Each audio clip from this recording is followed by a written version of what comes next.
Hello, my name is Hélène Defay from the brand Les Hauts de Milly. I will introduce you both the brand and the Chablis area. So just behind me you have the village of Chablis. It's very well known all over the world, but it's just a village as you can see. And just here on your left, it's linked to Chablis, you have the little village of Milly. Les Hauts de Milly means the height of Milly. So that's the history of the brand. The appellation Chablis is spread on 5,500 hectares with 4 levels of appellation: Petit Chablis, Chablis, Chablis Premier Cru and Chablis Grand Cru. The difference between the 4 levels comes from the slope and the exposure to the sun. For example, just behind Chablis, all this area is Grand Cru. It faces south mostly. Here, the parcel where I am, it's a Chablis appellation facing mostly north. And if you see the slope just behind the village of Milly, it's the slope, it's the Premier Cru Côte de l'Euchet, it faces southeast. The level Petit Chablis is generally located on top of the hills or on the lower part of the hill on flat parts. What is important with the slope and the exposure is, of course, how long will the vine expose to the sun during a day. The more you're exposed to south and southeast, the more sun you have all day long. And then the more ripeness and the more richness you have on the grape, and then complexity on the wine. So that's why it's a major point for us. Another important information you have to know about Chablis is that we can work only with one single variety, the Chardonnay. But of course, it's not one Chardonnay among others, it's a Chardonnay planted in Chablis, and that makes all the difference.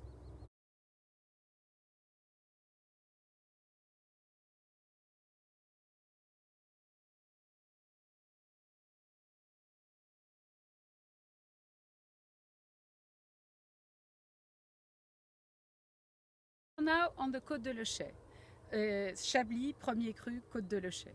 This Premier Cru is very interesting because it has all the characteristics you can wait from a Chablis. It has a lot of minerality, flintiness, saltiness. This is very easy to understand if you look at the soil. Just have a look. You can see all the stones, and each time we plow we have more and more stones coming up. We also have fossils, but they are much deeper, so you can't see them. What you have seen also is that we have weeds. It's normal because we are not using weed killers. We are only plowing our vineyard, so it's absolutely normal to have some weeds. Not too much, just it's always a question of balance.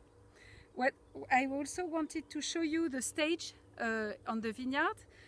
Now we are with that stage. It's before flowering. It's not yet a grape with grains. These are future flowers, plenty of different flowers. It's not just one flower.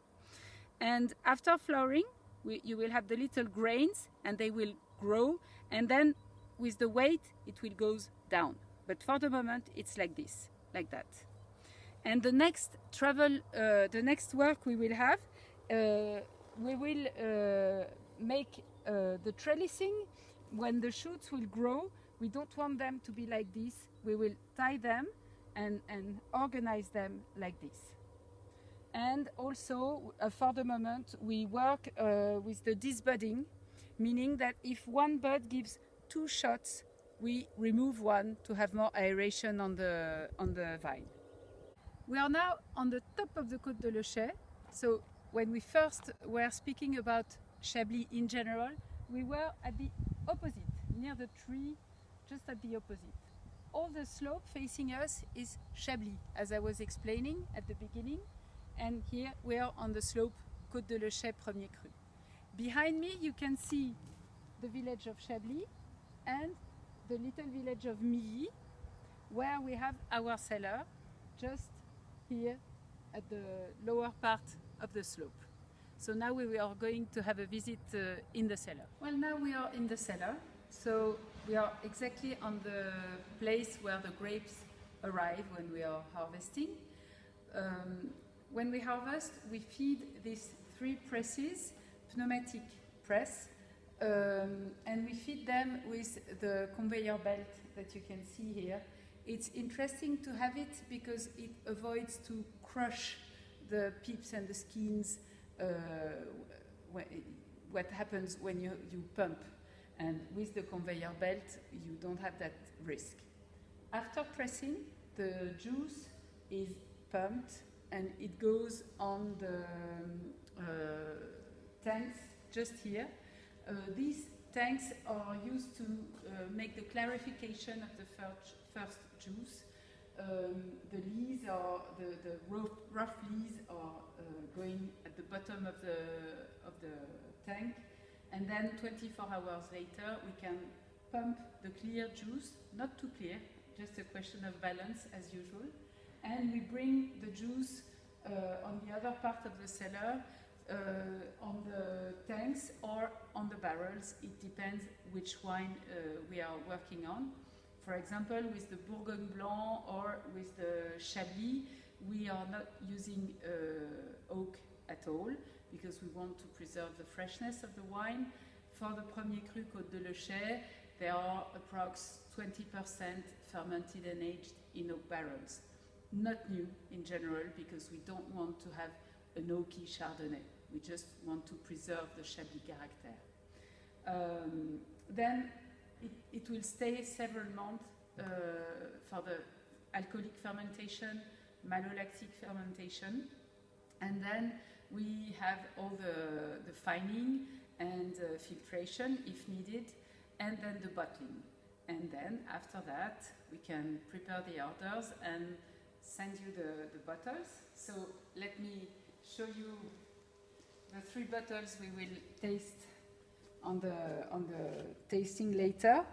There is the Bourgogne Blanc, the Bourgogne Chardonnay. You have also the Chablis Premier Cru Côte de l'Euchet, and you have the Chablis. Of course, it will be better to have the Bourgogne and then the Chablis and then the Premier Cru Côte de l'Euchet. But I wanted to have him on the center because it's our main Premier Cru and it's a very important appellation for us. Well, let's go for the tasting.